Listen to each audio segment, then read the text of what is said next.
Hello everyone! Once again it's me, Ilelemwanta Nomaren, and this is Verse Breakdown. The verse that I want to discuss today is Acts chapter 16 verse 30, which reads, "And brought them out, and said, Sirs, what must I do to be saved?" What does this verse mean? What is this verse trying to tell us about salvation? Well, first we have to know what we are being saved from. And this is really just death. They that trust in their wealth and boast themselves in the multitude of their riches, none of them can by any means redeem his brother, nor give to God a ransom for him. For the redemption of their soul is precious, and it ceaseth forever, that he should still live forever, and not see corruption.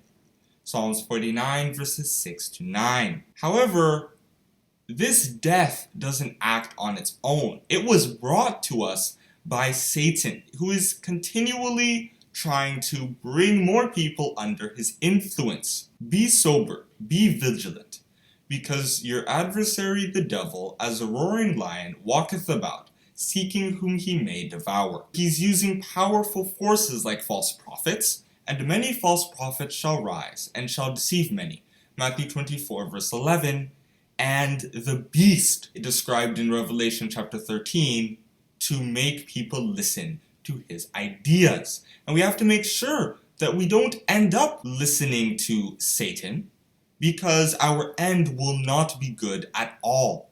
According to Revelation chapter 18, that's where Satan and all his beliefs are going to end up. It is here where we can start to discuss how we can be saved, like the jailer in Acts chapter 16 verse 30 was asking. We need to look at the sacrifice of Jesus Christ, described of course in John chapter 3 verse 16. For God so loved the world, that he gave his only begotten Son, that whosoever believeth in him should not perish, but have everlasting life. And say,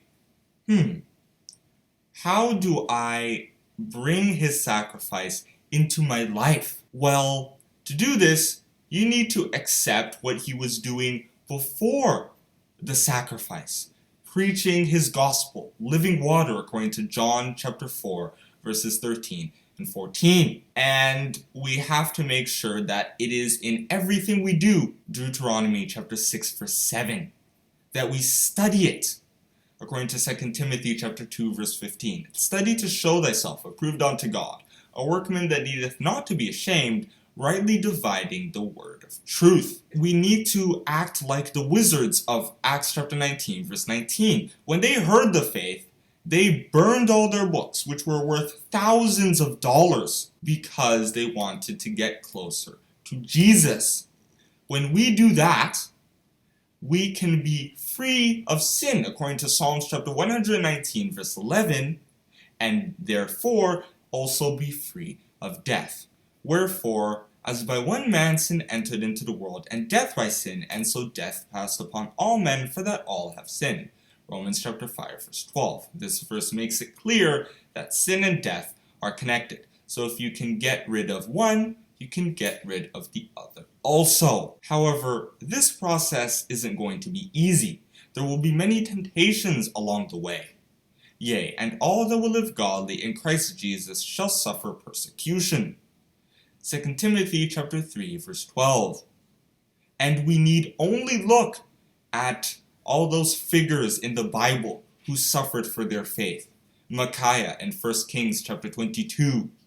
Jeremiah in Jeremiah chapter 38. Stephen in Acts chapter 6 and 7.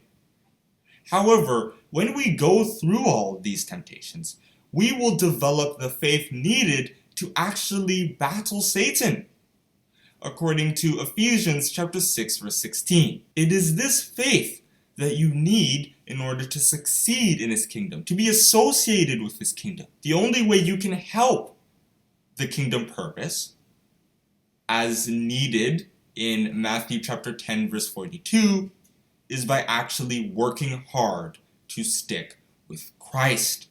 Luke chapter 9 verse 62. And that is where I think I can stop in discussing the verse Acts chapter 16 verse 30, which once again reads, and brought them out and said, "Sirs, what must I do to be saved?" Don't forget to like, subscribe, and share this video.